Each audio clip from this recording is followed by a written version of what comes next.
We have a movie review tonight, and tonight's movie is Oz, the Great and Powerful.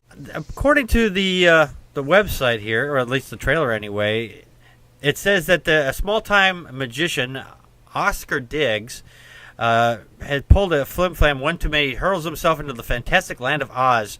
Basically, he got there the same way Dorothy got to Oz, by going through and having a balloon hit a tornado. Well, she got picked up by a tornado in the house. He got thrown in there by a balloon. So Joe has done a movie review on this.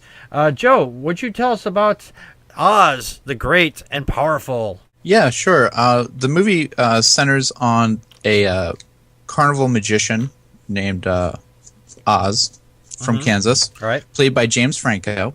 And it shows him getting whisked away, as you mentioned, in a tornado to the magical land of Oz. The story is a prequel to The Wizard of Oz, so it takes place many years before the events with Dorothy and Toto. Right. So after arriving in Oz meets a witch named Theodora, played by Mila Kunis. And he learns that there is a wicked witch plaguing the land of Oz, so he sets out to put an end to it. And that's as much as into the story as I want to go without spoiling it too much. Okay.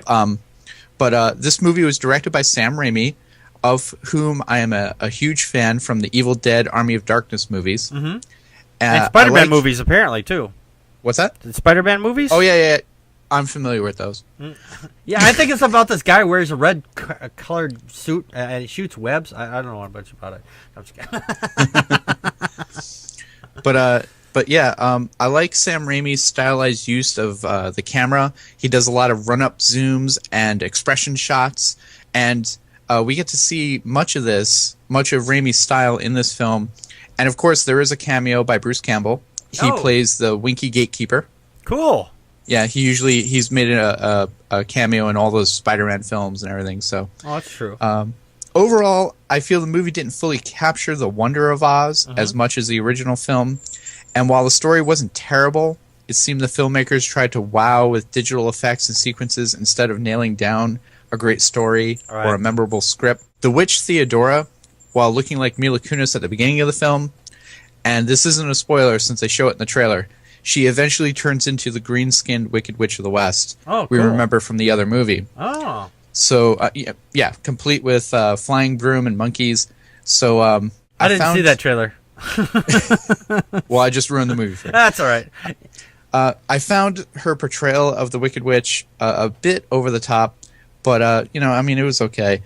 Also, in the movie were Michelle Williams as Glinda, or the Good Witch of the North, and Rachel Weisz as Evanora. Now, Evanora was the sister of Theodora, the Wicked Witch of the West, the Wicked Witch of the East. So Evanora eventually is the witch that Dorothy drops the house on. Oh. And her feet shrivel up, and she gets ruby slippers and everything. So the story all ties together. I enjoyed watching this movie, but I'm not really dying to see it again. I mean, it was good, but it wasn't great. In memory of Roger Ebert, who passed away this week, I like to offer this movie 1 thumb up. Oh, okay. There you go. You know, the thing is, I was looking for a picture, like the one we've got right here. And I want to point out something that's very interesting about this picture. Look where the Q is on her. Look where that Q is. What Q? There's a Q. Actually, if you look very carefully, there's a Q. It's, Walt Disney's Q. You mean in her dress blowing in the wind? Right in the center. Guess where it's pointing? Right above. No? What? Think about it. Her crotch. It's her crotch. Are you talking about the O? Yeah. That's not a Q. Oh, I'm sorry. The Z is making it look like a Q. I'm sorry. It's the title of the movie. Right. Oz, the Great and Powerful. Right. The Quaz. The Quaz. The Wicked Witch of the Quaz. Funny thing is, if the original movie, The Wizard of Oz, when it was being written, the guy was trying to come up with a title for the land, and he just happened to look over and see on an index file it says O through Z, and so he put it together, Oz. So that's how the name for the Wizard of Oz started. It's actually a reference to that.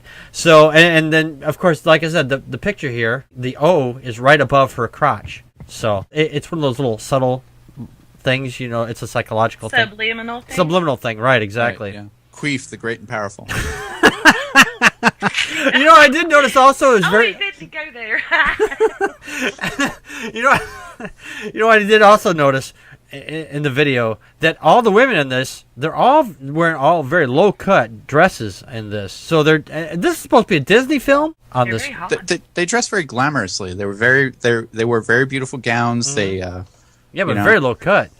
I mean, even for Oz. I mean, for a Disney film, really? yeah. I mean, I'm waiting for the first Disney film to come out. Everybody's topless. Of course, I'll be in my bed with the oxygen tank, and they'll say, "This is Oz, 2047," and everybody's topless, and I'll pass out and die.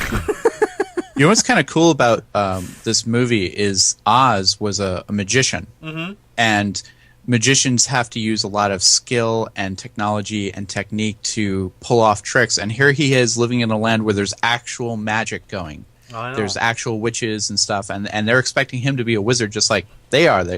You're magic folk too. And he had to kind of pull it off with his know-how, with his technology, with coming up with fancy gadgets, with just sleight of hand and stuff. And so it showed, like, from a skeptic's perspective, looking at, magic and psychics and all that stuff, it was kind of cool seeing him pull off tricks on magic people using just skill. Oh yeah, So that was kind of cool. yeah.